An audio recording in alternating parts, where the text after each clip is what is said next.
Healthcare in Swaziland is hard to find and difficult to afford. Currently there are government hospitals, missionary hospitals, private clinics, and secular NGOs like Doctors Without Borders. Your questions regarding the state of healthcare in Africa do have answers, but they are complex and take us back through centuries of exploitation and empire. Brian can add more detail, but I would direct those of you who are interested to Jared Diamond's book Gun Germs and Steel. Another interesting read about foreign aid is called Dead Aid by Dambisa Moyo. You can't begin to understand how a people, a nation, or a continent can become the victims of empire without first understanding the circumstances that made them susceptible to exploitation. As for the current state of healthcare, the entire national budget of the Swazi government for healthcare is about $25 million. To put this in perspective, the new heart wing at my current hospital is going to cost about $100 million to construct, and that is just one hospital in one city.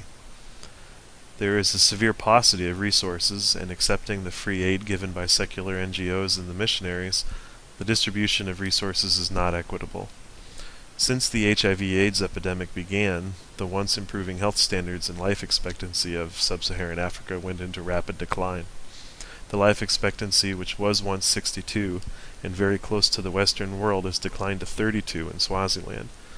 Now this doesn't mean that people only live to the age of 32.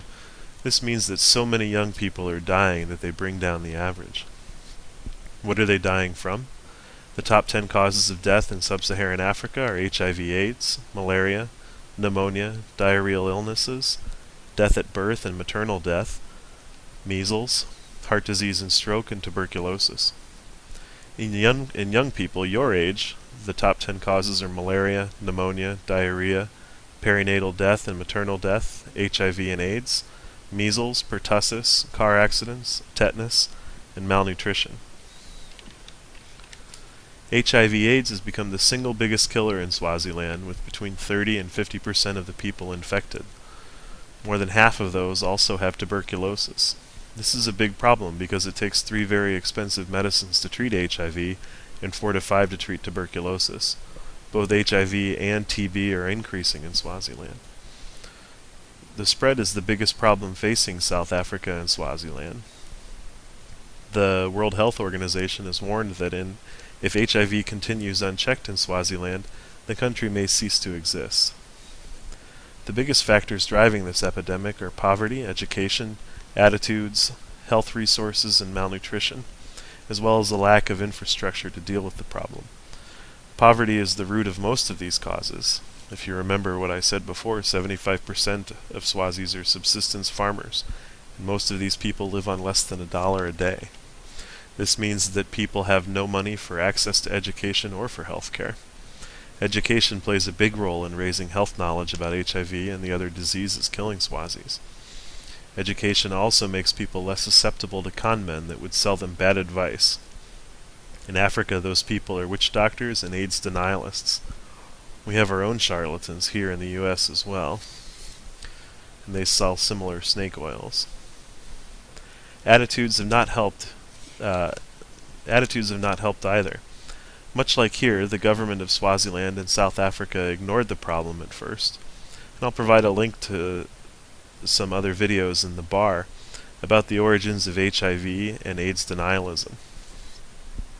The former president of South Africa refused to admit that AIDS was even caused by HIV, and this willful neglect led to the excess deaths of 300,000 of his people. Until more recently, the government of Swaziland was not keenly interested in fighting this problem either.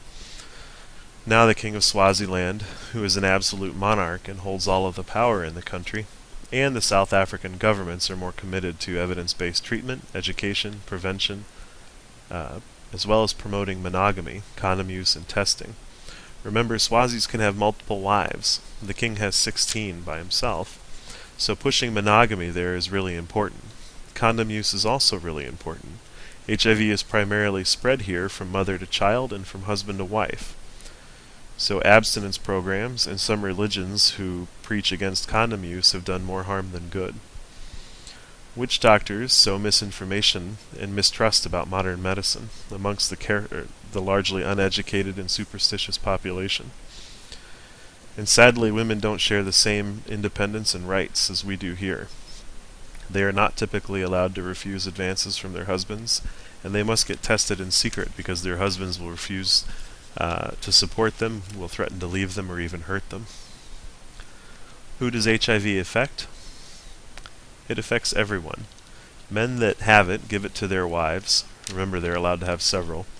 These women give it to their children, either through childbirth or breastfeeding. Those parents usually die by the time their children are 7 or 8, and even the children who don't catch HIV from their parents still have to grow up orphaned, with no money to pay for food or school. Children who are infected usually die by the age of 7 unless they get treatment. As you saw earlier, HIV isn't the only problem. Tuberculosis is rampant and eventually leads to malnutrition and death. TB is mostly preventable and treatable, just like HIV. It was on the decline worldwide, but it's increasing in areas hit by poverty and HIV. All of these problems take a lot of time and money to fix. It starts by raising the living standards of the people and educating them about the diseases and how to prevent them. It continues by upgrading their current health system so that anyone who needs effective treatment for HIV and TB can get it. With our current medicines, we can keep HIV at bay indefinitely. We can prevent mothers from passing it to their babies, and we can prevent babies from growing up without their moms. If you go back to that list, you'll notice that measles, tetanus, pertussis, and pneumonia are in the top 10 killers of kids your age. Vaccines can prevent every one of these diseases, and cheap antibiotics treat the pneumonias that the vaccines can't prevent. With a little determination, we can have a huge impact on the lives of our fellow humans. That's the end of this video and the video series. I hope you all learned something. I hope you learn to appreciate what you take for granted every day, and I hope that you're inspired to action. I think Brian is going to arrange for a telephone conversation if that's available on Thursday afternoon, so I encourage you all to ask more questions, and if I'm not around to answer them, don't stop there.